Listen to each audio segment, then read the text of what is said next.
Today,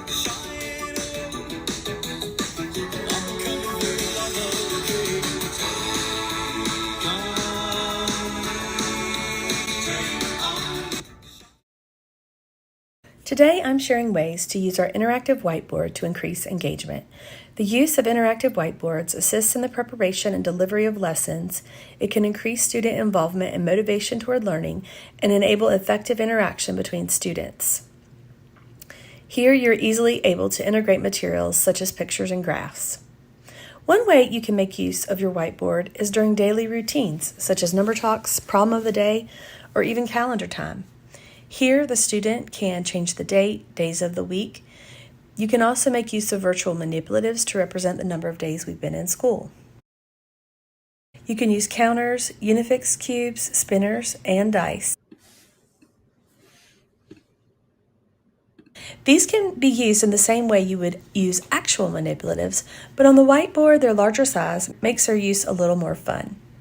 They could also be used to either model an activity or to have students show you what they've learned. And in this way could be an informal assessment to see which students understand the concept or which ones might need a little more support. A different way I use the interactive whiteboard is to scaffold student leadership opportunities.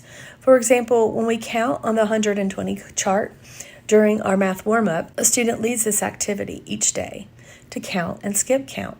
As we are beginning to learn this routine and practice this concept, some students may need more support than others. So here I'm able to sit behind the computer and I can click on the numbers with the red circle, and then the student is at the board. They're still able to lead, but with support. Brain pop quizzes are also fun to do together as a class after watching a video lesson. Students become so invested in getting all the questions right. When they know they'll have the opportunity to take the test together, I feel they listen a little better to the video lesson. I find using the pen to click on the board rather than me clicking on my computer screen can even assist with classroom management. Instead of having to move back and forth from the computer to the board, I can click on various slides that I need, or click to turn the pages of a book we are reading as a class.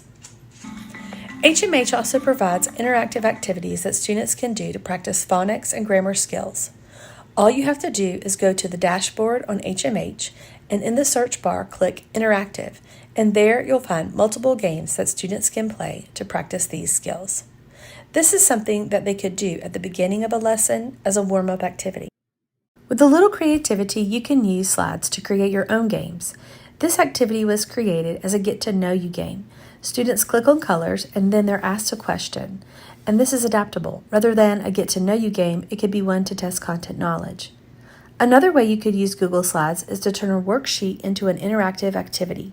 You would do this by inserting the worksheet in the background and then take screenshots of items that would normally be cut out. In this case, items are going to be clicked on and dragged to the correct location. You can take screenshots of those items, and then you would size them to the correct size and just place them over the original picture, and then students can click and drag those items to the correct places. Here, this is an activity for younger students, but again, this could be adapted. You could even combine a few of these activities by using a split screen. Here we have an activity that uses dice to ask questions, and then the students would answer the corresponding question. This could be used during an SEL activity or during a morning meeting. Finally, another way I like to use my interactive whiteboard is with Jamboard. Jamboard has multiple ways you can use slides to create interactive games and activities.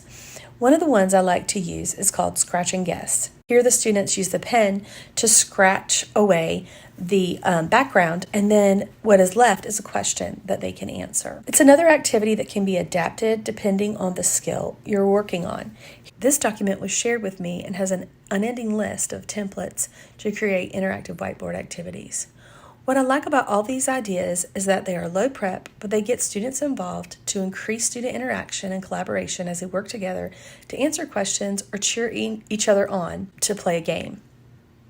It's great for putting students at the center of their learning.